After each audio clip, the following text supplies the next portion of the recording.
A co-founder of the Asian American Writers Workshop in New York City, Curtis Chin served as the nonprofit's first executive director.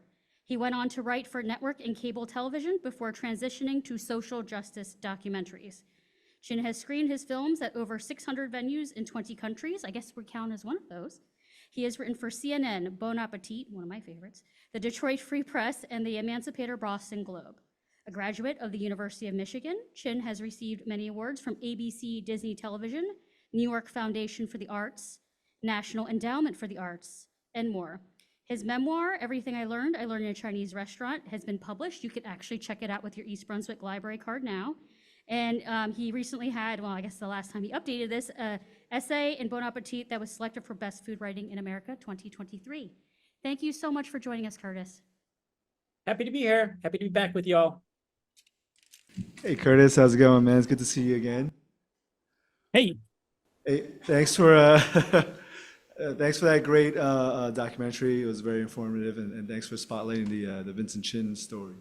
I want to say that story really hits close to home for me. Actually, I was born in 1982. I have a brother named Vincent, and I actually realized through watching your documentary that although my last name is Chan, it's actually the same Chinese name as Vincent Chin. So that's how it really does hit close to home for me.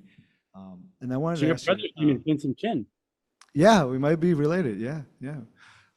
So I wanted to ask you, like, I'm trying to raising a family here in East Brunswick in America, and to be a parent, you got to be like optimistic, right? And I think your documentary kind of ends on an optimistic note, and I want to ask you, sort of, as we're in this point, we're still getting a lot of anti-Asian hate in the world and in America. Like, how do you reconcile that and stay optimistic in America? Because I need some of that optimism now. Yeah, I'm generally optimist. I mean, I think you have to when you grow up in the inner city of Detroit to, think that, there's a better future out there.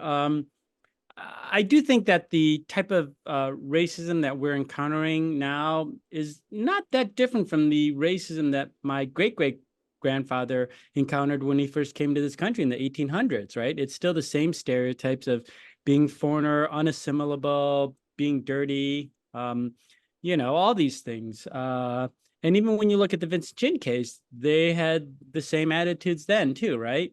And so for me, I don't really focus on that because I feel like to some degree, we're always going to have racism in this country. It's always something that we will probably have to deal with. But what I focus on is where the progress has been made. And that's sort of the theory behind the Vincent Chin case is out of this terrible tragedy, what is the one silver lining? And that was the Asian American community started to organize, right? And if you compare what happened in the 80s versus what happened most recently, when we had the hate crime murders of the Asian American women in Atlanta during the spa shooting, as well as the Sikh workers in Indianapolis, you saw how far our community has come, right? Again, comparing it to the Vincent Chin case, where those guys literally got away with murder. One of the things the first thing I always mention is that, our family found out about it the very next morning when he was struggling for his life in the hospital. And when you're a 14-year-old kid, you're going to check the newspapers to find out how they're reporting about it, right? And so I looked at the papers, I looked at the news, the TV, et cetera. Nobody covered it. Nobody covered it the next day or the day after that or the day after that. It took them 12 whole days before they covered the story. And then another 10 months before they reported on it again. During that time period, I mean, everybody in our community was coming to our restaurant to find out what was happening, right? And that stark contrast between what the media covered and what our community cared about really stuck out at me. And that's partly why I became a writer, was because I understood the importance. Because when the judge came back and said $3,000 and 3 years of probation and no jail time, I mean, I really understood then that it's because this judge had no compassion whatsoever for the, Vincent Chin family, or his fiance. And so when you compare with what happened this past cycle, right? With these rise in hate crimes. I mean, the Asian American community was able to push back, right?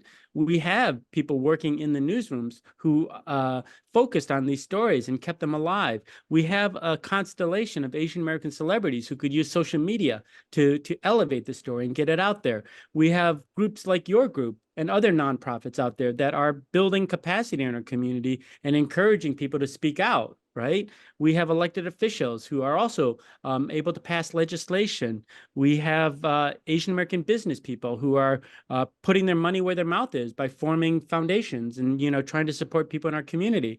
So God forbid if another case like the Vincent Chin murder were to happen, I think that our community would be much, much better equipped to push back, make sure that there's at least justice. I know that's not the same thing as saying eradicating racism in society, but I feel like I'm being a little bit more realistic in that sense. Is we can reduce racism, we can make sure that people don't act on it, but there's always going to be a small percentage of people who are just going to hate you based off of your skin color, based off of your gender, based off of your religion or your sexual orientation. The question is, how do we deal with these people? And I think in that sense, there is cause for optimism, right? Our community has gotten smarter and we've gotten much more organized. Thanks to groups like yours. I mean, you're working in your community and we have people like you all over the place, which is great. Thanks, Curtis. That's a great answer. Is that optimistic enough for you?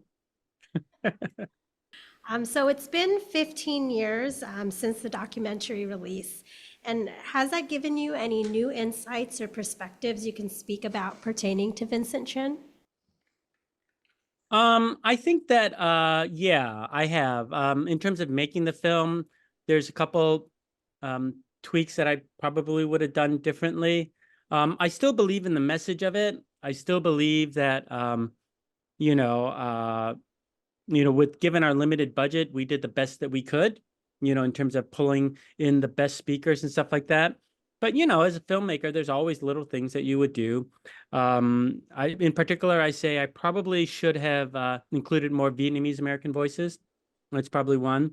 And then I also probably should have maybe included more working class voices because even within the Vincent Chin case, there were a lot of working class people involved in the movement early on. And I feel like maybe I probably should have included theirs. So, yeah, so that's probably, the things that I've learned. Thank you. So. My question, it's almost the flip side of the coin of optimism, I guess. I think, as seen with the brutal beating and murder of Vincent Chin, tragedy and violence often spur collective advocacy and civil rights movements. You alluded to, in recent times, like the Atlanta shootings of the women, and we all experienced COVID pandemic time, lots of anti-Asian sentiment. So my question is, in the absence of a hostile cultural climate and in times of relative peace, I would say, is it harder to keep the movement and activism going? So in other words, is it challenging to garner AAPI community support and keep folks motivated to continue the work that still needs to be done? Personally, I don't think so. I mean, it is sad that it takes a tragedy to get a wider population aware of these issues. But for me, I love doing Asian American work, not because it's a defensive act, but I think of it as more as a pro-positive act. This term Asian American is still undefined to many people, right? And as someone who considers myself a creative being, I feel like it's a wonderful opportunity for me to help infuse what does this mean? What does this definition of Asian American mean, right? There are all kinds of cultural expressions, whether it's writing books, making films, organizing conferences that bring our community together to find out where we share things. And it doesn't always have to be a negative hate crime thing. It can be just, learning about each other's cultures and sharing our experiences and, figuring out how we fit into this larger pool of being in America. So I don't think so. I think there are plenty of people, but I think the question is, do you consider when community groups put together a thing like a night market or a Dragon Boat race, are those things not also community building? Are those things also not, advancing our cause per se? Yeah, I think Yeah. they are, but I think some of the activists expressed this in your film, how a lot of the rallies, even San Francisco, which is the other side of the country than Detroit, being together, it really was like a gutful, like visceral sort of feeling because of the anger. And this is the second time I've seen your film, and it's as powerful, if not more impactful, as the first time I've seen it. And there is something different about something that angers you. I think there's that like level of passion that you don't often see. For example, like a celebratory night market, and it's community building, and it's, I think, wonderful, educational. It's a lot of togetherness, but I think it's definitely not the same sort of vibe that garners activism. Unfortunately, like I think it's a kind of unfortunate situation, but I think that's, like even right now, like I think in recent memory for all of us in COVID and coming off of that now where you haven't heard much in the news, I think even that sort of togetherness as Asian Americans coalition has waned a bit because we're not seeing, terrible things in the news. So It is true that anger is a motivation in this country. You might even say that America is an angry country. We were founded on protest, right? I mean, the Boston Tea Party. I mean, so maybe that's just in our blood. I think for me, that's not a foregone conclusion that positive energy can't be as strong as negative, right? I think it's just we've got to find the language and we've got to find the opportunities to promote that. I definitely recognize what you're saying, though. So in my memoir that I wrote, I actually talk about that because after Vincent Chin had been murdered, and I wasn't seeing, articles written about him, my first act of activism actually came from that. Right? Because I didn't see anything written in the paper. I took it upon myself to lug the typewriter from the back kitchen to the dining room. You know what typewriters are, right? Those big things. So I would just, so I would just type these letters to the editor telling them, hey, why are you not covering this story? And so when I was doing that one day, Mayor Coleman Young, the first Black mayor of Detroit, saw me sitting there typing away. And he's like, what are you doing back there? And my dad, the jokester, was like, oh, he's just writing these angry letters. And I didn't want to admit being angry because we're Buddhist, right? We're taught not to be angry. We're taught to let go of these emotions. I'm like, no, I'm not doing. I'm just writing, and, Coleman Young, the first Black mayor, gave me a talk about like the importance of anger, and how that can be a motivating thing. But I think it's in balance, right? So let's understand anger and how it can work towards a positive end, but let's not wallow in it, and not let that be the defining emotion that we have, right? But I think as leaders in the community, we've got to, in some ways, teach our community or lead our community down that path to see joy as a motivator too, to building the Asian American community, right? I wouldn't want our community just to be defined by being a victim. I think that's really sad if that's what unites you. I always like to think of being Asian American as a positive, exciting thing for me. I do it because it's fun. I mean, I do it because I like the people I meet. I do it because it's an empowering thing. Being a victim or being, negative is the least of it for me. I don't think those are energies that motivate me as much, even though I do see how it motivates a lot of other people. And I recognize that, fear and anger going together. Fear motivates people to a large degree, right? But I would think that joy and hope are also things that motivate people, as we saw with the Obama campaign, many years ago. It doesn't happen often, but it can happen, right? thank you. Of continued Asian hate in the present, who, in your opinion, is a true advocate for Asian rights and equality? How do we distinguish those who are true advocates versus a person who wants to get into politics for their personal gain? Oh my God, that's such a loaded question. I don't think I can judge, people's motives, right? They have to look within their own heart as to why they're doing it, right? Yeah, there are some people who do that. There's some people who like to take the horn and, they're just preserving their own, voice and their own legacy. But I don't know. This is a new question for me, but so I'm not sure. I don't know how much use is there in terms of me sitting back and trying to figure, well, what are people's motives, as opposed to seeing like, well, what is your impact? What are you doing? How much are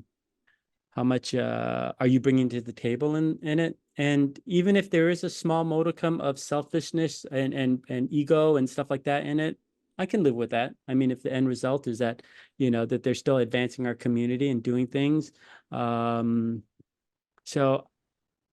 I guess maybe this idea of being a true whatever, maybe maybe look at that in terms of a spectrum in some ways, right?